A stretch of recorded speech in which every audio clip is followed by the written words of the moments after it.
Today, the latest weapons, coupled with the fighting skill of the American soldier, stand ready, on the alert all over the world to defend this country, you, the American people, against aggression. This is The Big Picture, an official television report to the nation from the United States Army. Now, to show you part of the big picture, here is Sergeant Stuart Queen. Ever since the Minutemen fired that shot heard round the world, it has been the citizen soldier who has had the responsibility of defending this country in time of emergency. Because we were unprepared, we Americans have often lost the first battle. But fortunately, we have always had the time to build up our strength, and we have always won the last battle.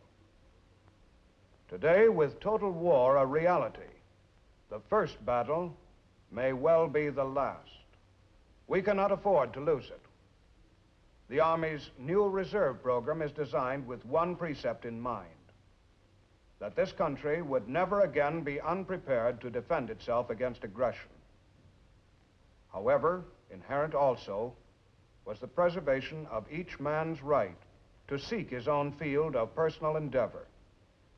The new reserve program, therefore, allows each individual to serve his military obligation with as little disruption as possible to his personal ambitions. Let's see how it works. In 1955, Congress passed the Reserve Forces Act. With the President's signature, it became law.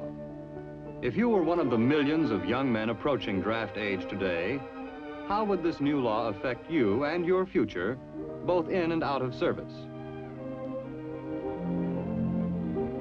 Under this law, if you are between the ages of 17 and 18 and a half, you have the opportunity of fulfilling your service obligation without seriously disrupting your schooling or your career.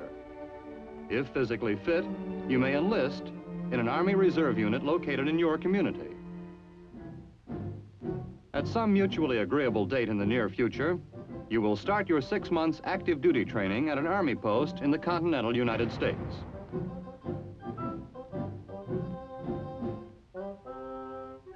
Then you will return to your hometown reserve unit.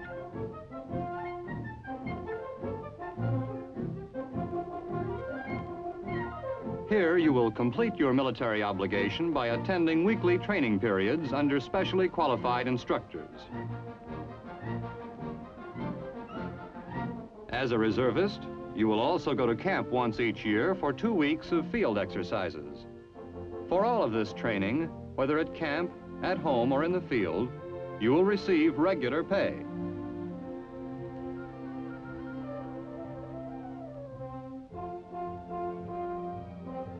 Now let's suppose that you have enlisted in the new reserve program. Let's see what it's like. First, you will be sent to the Army post where you will receive your 6 months of active duty training. At the reception center, you will begin to have your first experience with Army life. You get assigned to a training unit. Though you have had a thorough physical before enlisting, you are given another checkup here.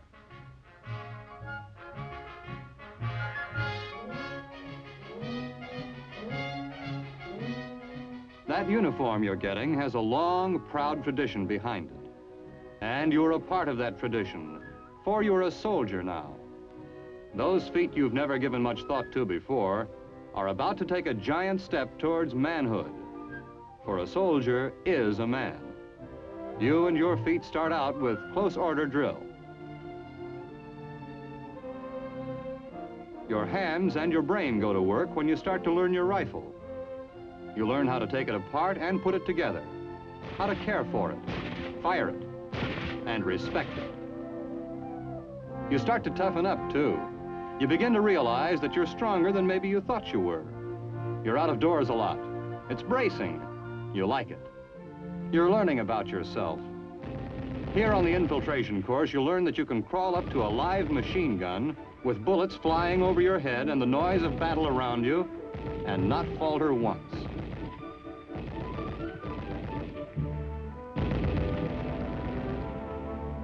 You find out that you've got courage, and maybe you just never had the chance to realize it before.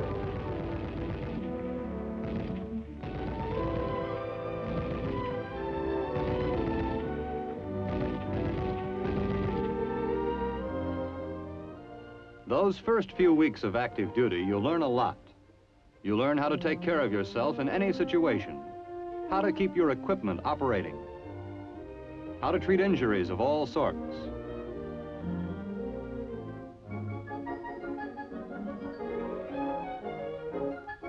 And how to live outdoors in the field. This basic individual training will be the foundation upon which all future training will be built.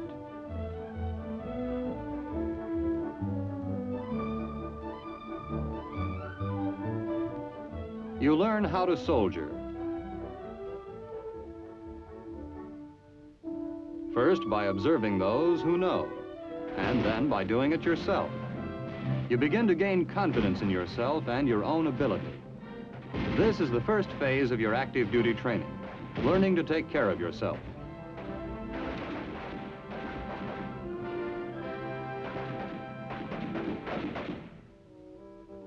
But you're expending a lot of energy. You come back from the field hungry as a bear. You hit that chow line with enthusiasm. American Army food is the best, and there is always plenty of it. Food specialists make sure that you get a balanced diet, as well as a hearty one. You make a lot of friends, too. Good fellowship will be part of your Army experience.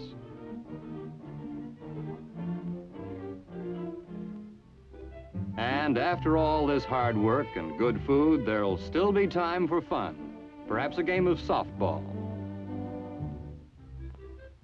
A pleasant evening at the movies. Or maybe just a little relaxation over a good book. On every Army post, you will find a chaplain. He is always understanding and always available to talk over any personal problems you may have. In the first phase of your active duty training, you learn to soldier, to take care of yourself. But in today's Army, you've got to learn to take care of equipment, too. This is specialist training, and you'll all get it, whether it's automotive mechanics, tank maintenance, or one of the Signal Corps activities. There are over 160 specialist courses given in reserve training, and all the while you're meeting new people, making new friends. But you learn about more complicated military equipment, too.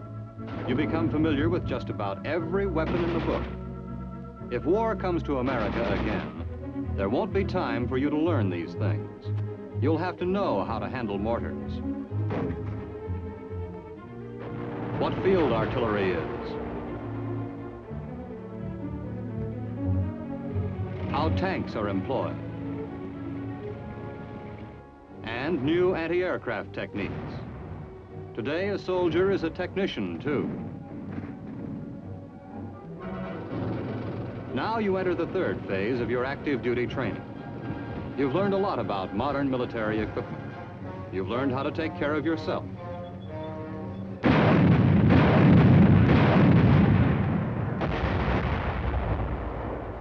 Now you are going to learn teamwork. You and the rest of your unit are going to learn to live and work and fight as a team. In the Army or out, teamwork is the key to success. There isn't very much that gets accomplished anywhere without it.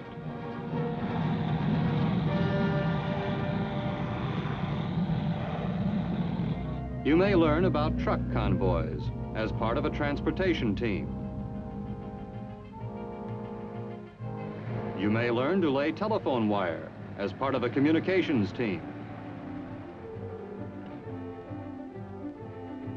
You may learn to set up an ammunition depot as part of a supply team, or build a bridge as part of an engineering team, or blow up a roadblock.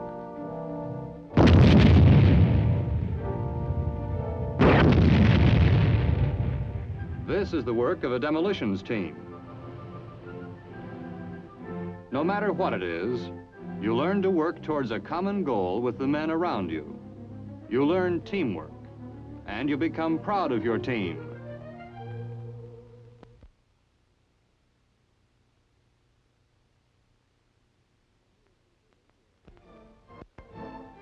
When you have completed your 6 months of active duty training, you will return home. Here you will continue to fulfill your service commitment by attending weekly training periods at the local reserve unit. Now, at the same time that you are becoming a better soldier, you can also pursue your civilian career with a free mind. And as a member of your local reserve unit, you will be looked upon with respect by the rest of your community.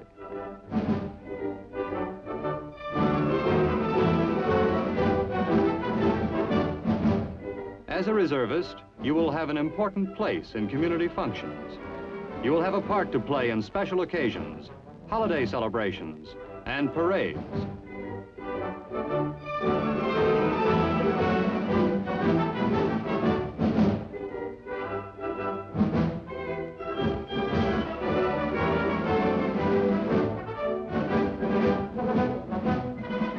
You will be known as a man who has the courage and the strength to shoulder the responsibilities of a citizen living in a free country. A man who believes that freedom is something worth defending. And a man who is capable of defending it.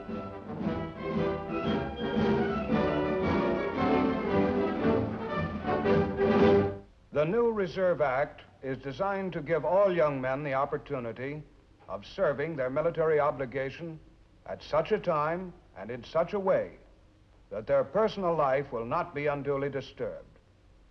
We are sure that the thousands who have already taken advantage of this new law will soon be joined by thousands more. Young men determined that their country shall never again be unprepared. And now a glimpse of your army overseas. Near Oiso in Japan, a modern version of the traditional religious pilgrimage occurs weekly at the Armed Forces Retreat House.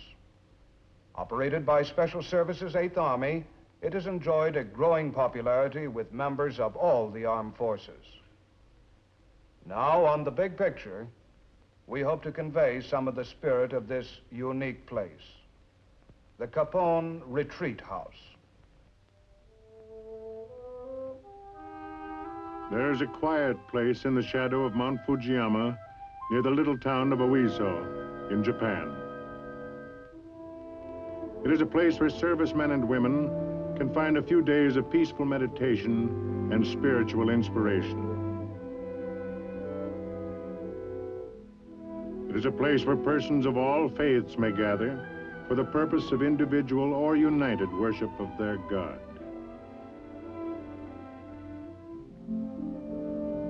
It is a place dedicated to the proposition that man does not live by bread alone.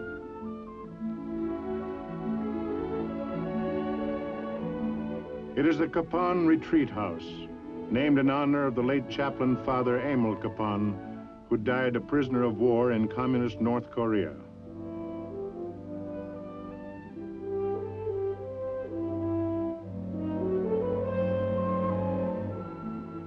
The journey to Kapaun usually begins at a post chapel. It may be any chapel, anywhere in the Far East. This happens to be the chapel at Camp Zama in Japan.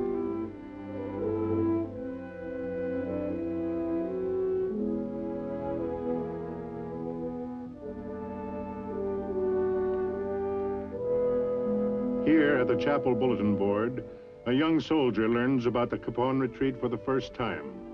But a poster can only give a very basic idea of what the retreat is. Interested now, our soldier seeks more information from the chaplain.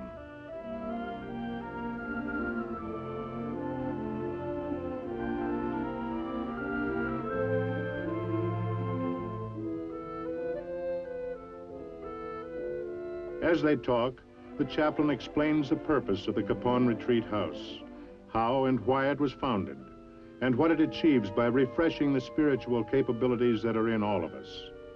He explains that retreat time is usually granted on an administrative leave basis and therefore is not deductible from accrued leave time. He suggests that the soldier think it over and, with the help of some informational literature, decide for himself whether he wants to make the retreat or not.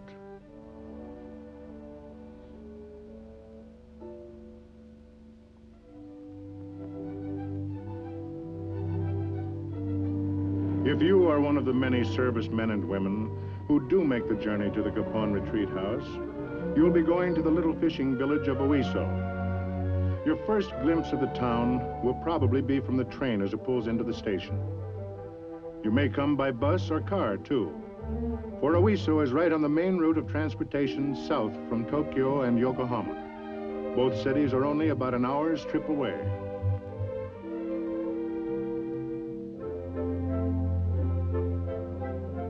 From the train station to the retreat house, you may want to indulge in a taxi. It will cost you 100 yen, only about 28 cents in American money. But you will have the opportunity of seeing some of the town on the way.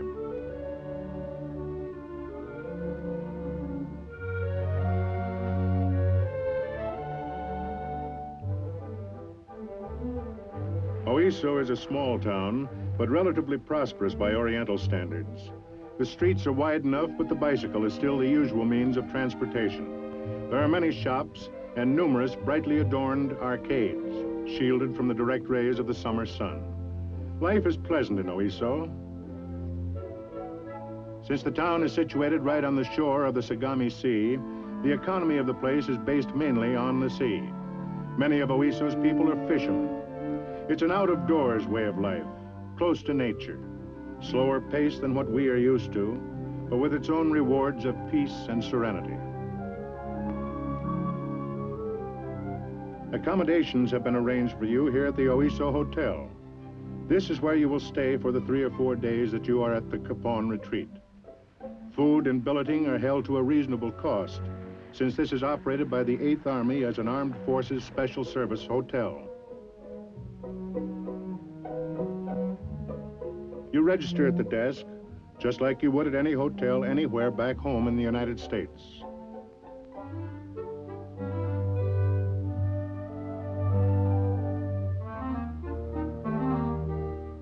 You'll find the accommodations first-rate, too. Staying at a hotel like this, you almost feel like you're on vacation. But this is a vacation with a purpose. You're here to try and search for a little better rapport between you and your God. The retreat area itself is just a short distance from the hotel. Walking down the wooded path leading to it, you meet the others who will share this retreat experience with you. First, you will receive an informal orientation lecture. The retreat schedule is arranged on a weekly basis, with separate schedules for men and women of the Catholic, Protestant, and Jewish faiths. Only groups of one denomination will hold a retreat at one time. Men and women who profess no creed but wish to attend a retreat are always welcome. If you are a Catholic, your retreat would naturally include Mass performed here in the simple Kapaun chapel. Fashioned from a converted Quonset hut, the chapel serves all 3 faiths during their individual retreats. The altar is prepared for the Catholic service of Holy Mass.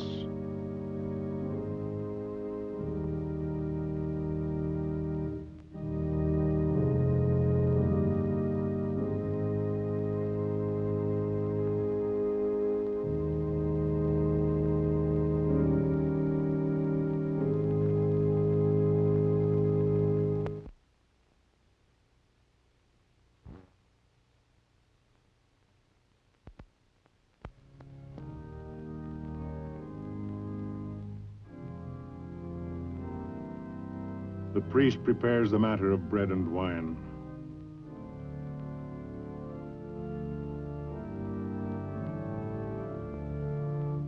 At the Last Supper, Christ told his disciples to do this in remembrance of him.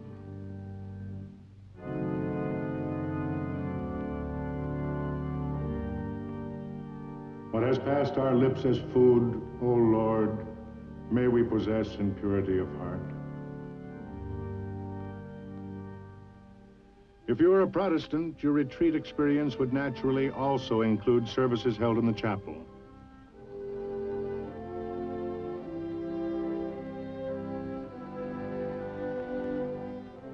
Of the same origin as the Catholic Mass, this is the Protestant service of Holy Communion.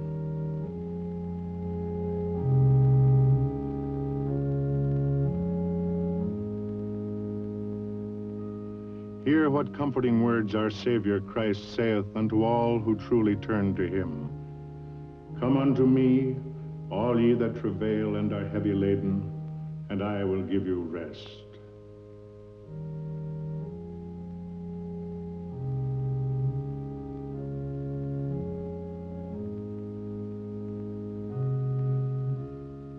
Different services are held each week in the chapel depending on what denomination is holding the retreat.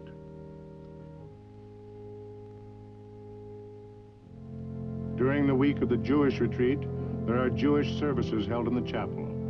And if you are of the Jewish faith, you would naturally include these services in your retreat experience.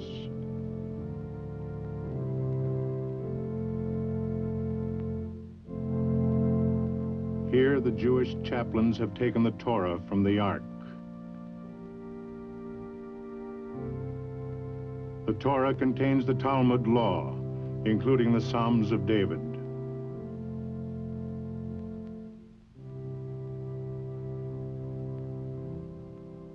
The Lord is my shepherd, I shall not want. He maketh me to lie down in green pastures. He leadeth me beside the still waters. He restoreth my soul. He leadeth me in the paths of righteousness for his name's sake.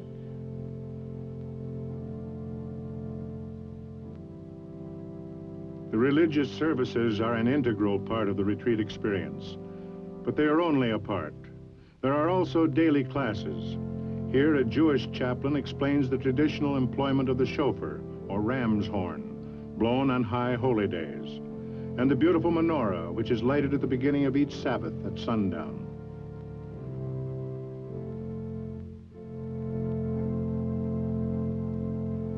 The classes are informal, but instructional.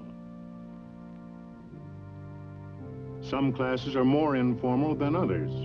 Here, a group discusses the meaning of some of the passages from the Bible. As always, there are differences in interpretation.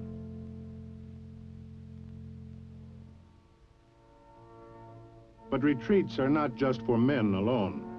Women in the service have the opportunity of making the pilgrimage to Kapaun too. They also attend special retreats, depending on the faith which they profess.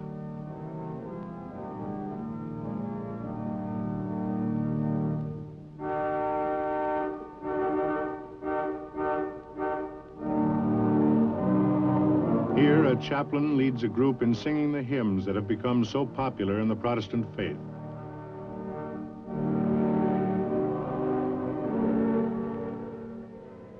There is one thing that is evident in all retreats, and that is the appreciation developed in each individual for the Bible. Basic to all three faiths, the Bible is constantly employed both as a guide to living and a source of spiritual strength. When I was a child, I spake as a child. I understood as a child. I thought as a child. But when I became a man, I put away childish things. For now we see through a glass, darkly, but then face to face.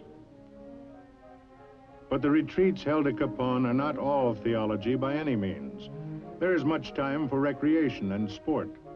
Perhaps your fort is on the tennis court.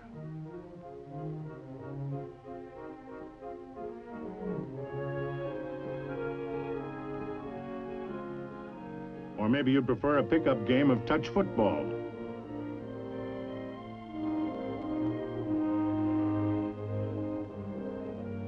You'll have lots of room to toss the ball around here along the shore of the Sagami Sea.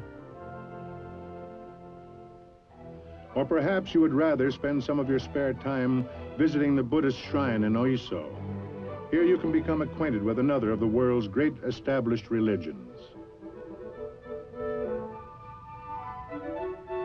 The great Indian teacher, Buddha, preached that to achieve nirvana, or eternal peace, man must steer a middle path between the life of self-indulgence and the equally profitless life of self-torture. The Buddha would approve of the Kapaun retreat, for the middle way was to be achieved by instruction and thoughtful meditation, such as is practiced at Kapaun.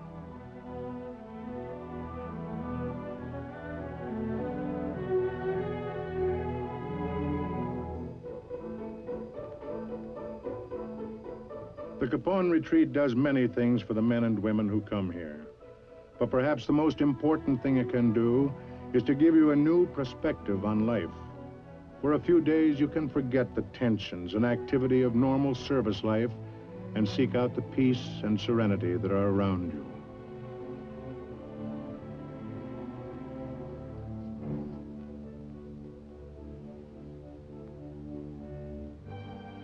You have the opportunity to get acquainted with your Bible or seek out whatever other forms of spiritual enrichment that suit your own particular personality.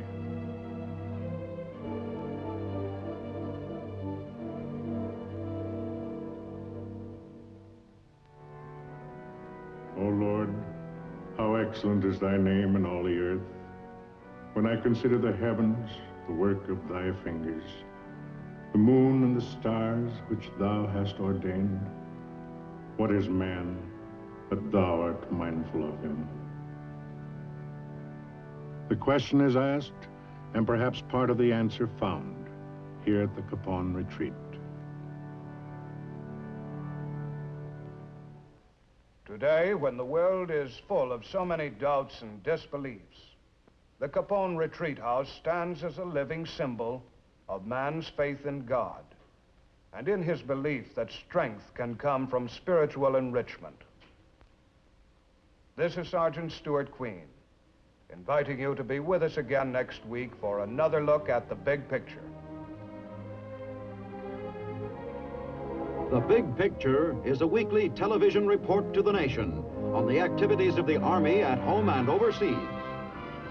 Produced by the Army Pictorial Center, presented by the United States Army in cooperation with this station.